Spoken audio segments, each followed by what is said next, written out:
सबसे पहले तो दिवाली की आप सबको बहुत बहुत बधाई। मैं संदीप नेहरा, मेरा पिताजी का नाम श्री जगदीश जी नेहरा, जो पूर्व में मंत्री रहे हैं।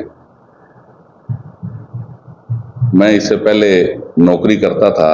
मैंने एक्साइज एंड टैक्सेशन डिपार्टमेंट में तकरीबन 28 साल और 1 महीने नौकरी करी और एज ए ATO मैंने VRS ली।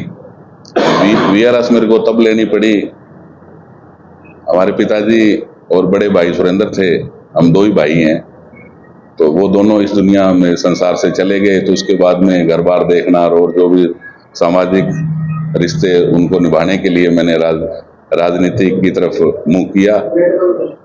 और राजनीति में हमारे पिताजी आज से नहीं, पिछले 50 सालों से राजनीति में ही हैं।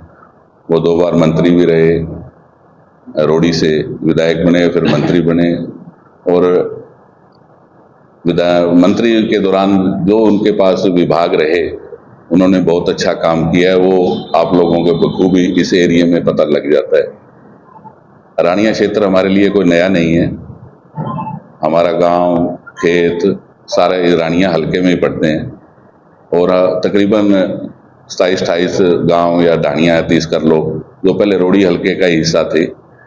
तो रानिया क्षेत्र कोई नया नहीं है। और बाकी रहा जो पहले एलनाबाद था और रानिया क्षेत्र है, तो ऐसा कोई गांव या कोई कस्बा नहीं है जहां हमारे पिताजी ने किसी के दुख सुख में या कोई राजनीतिक या कोई मतलब काम सामाजिक कार्य नहीं किया हो। तो ऐसी बात नहीं है। अभी मैं इलाके में नए हैं तो हमारे पिताजी का, और जिस तरह उन्होंने राजनीति करी, बड़ी स्वच्छ राजनीति उन्होंने की, उसी राजनीति को और उनकी विचारधारा और उनकी नीतियों को आगे लेके जाना मेरा परम धर्म है और लोगों की सेवा करना ही मेरी इच्छा है। तो आने वाले चुनाव में जब भी कोई बात होगी तो उसके लिए हम ट्राई करेंगे और कांग्रेस के कार्यकर्ता के रूप में हम लोगों की भलाई करते रहेंगे। धन्यवाद। दोनों ही बात आ जाती है। राजनीति तो शुरू से विरासत में ही है। राजनीति तो राजनीति के माध्यम से हम सामाजिक कार्यक्रमों में और जो हमारे पुराने साथी हैं उनके से मिलना जुलना, तो एक राजनीति तो एक है ही। मुख्य उद्देश्य तो लोगों की सेवा करना है, वो किसी तरीके में हो सकती है। अभी तो चुनाव बहुत दूर है और चुनाव आएगा तो तब भी देखेंगे। ऐसी बात नहीं है चुनाव लड़ने के लिए कोई दिक्कत हो। हर गांव में हर हमारे पुराने साथी हैं, हमारे पिताजी के हैं, जिन्होंने काम किए हुए हैं और कैसी कोई दिक्कत मुझे लगती नहीं। समस्या हर गांव की अलग अलग समस्या हैं। हर समस्या तो हर जगह ही है, लेकिन जैसे जैसे अब जैसे मैं हूँ, जैसे कहीं पीने की पानी की समस्या है, रानिया की ले लो, जैसे नहर वाटर वर्क्स के लिए बात हो रही है, लेकिन अभी तक कोई धरातल पे तो कोई काम हो नहीं रहा। वो कभी कोई मीटिंगें करके कोई कह रहा है मैं पानी ले आया, अभी तक तो रानिया में कोई पानी, नहरी पानी का अभी तक कोई, कहते हैं जमीन भी अभी तक अलाट नहीं हुई। तो ऐसे कहीं नहरी खेतों में पानी की समस्या है, कहीं कुछ है, लेकिन जब जैसे जैसे लोगों के साथ मिलेंगे जुलेंगे, समस्याएं पता लगेगी, तो जब कभी मौका आएगा तो सर्वप्रिय रानिया क्षेत्र के लोगों की समस्या ही हल करेंगे।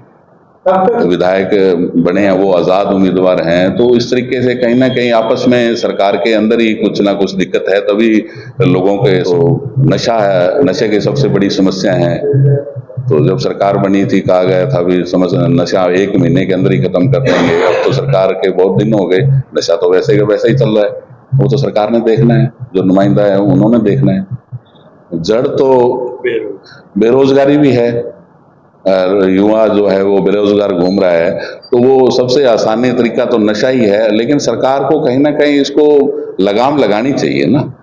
कहीं ना कहीं सत्ता पक्ष के लोग, जैसे पहले भी ये अखबारों में बातें आई थी, मैं नहीं और भी हमारे जो विरोधी साथी हैं उन्होंने भी सत्ता पक्ष के ऊपर आरोप लगाए थे, वो किसी से छुपे नहीं है। तो कहीं ना कहीं राजनीतिक संरक्षण प्राप्त हो ही जाता है, तभी ऐसा काम चलते हैं। ऐसे तो खैर नहीं चल सकता, पुलिस से कोई बात छुपी नहीं है। ये तो प्रशासन देखता है, जनता से चुने हुए हैं, तो उन्होंने उस देखा है जो जन संवाद कार्यक्रम में या वो जाते हैं तो उनकी वो तानाशाही रवैया देखा जा रहा है, तो वो गलत है। लोग टाइम आएगा उस समय पर आके लोग अपना उनका जवाब देंगे। मुख्यमंत्री वो आपको सब पता है, वो जो धक्के से जब उस प्रोग्राम में से किसी को उठा के ले जाया जाता है तो ये धक्केशाही है जो अपनी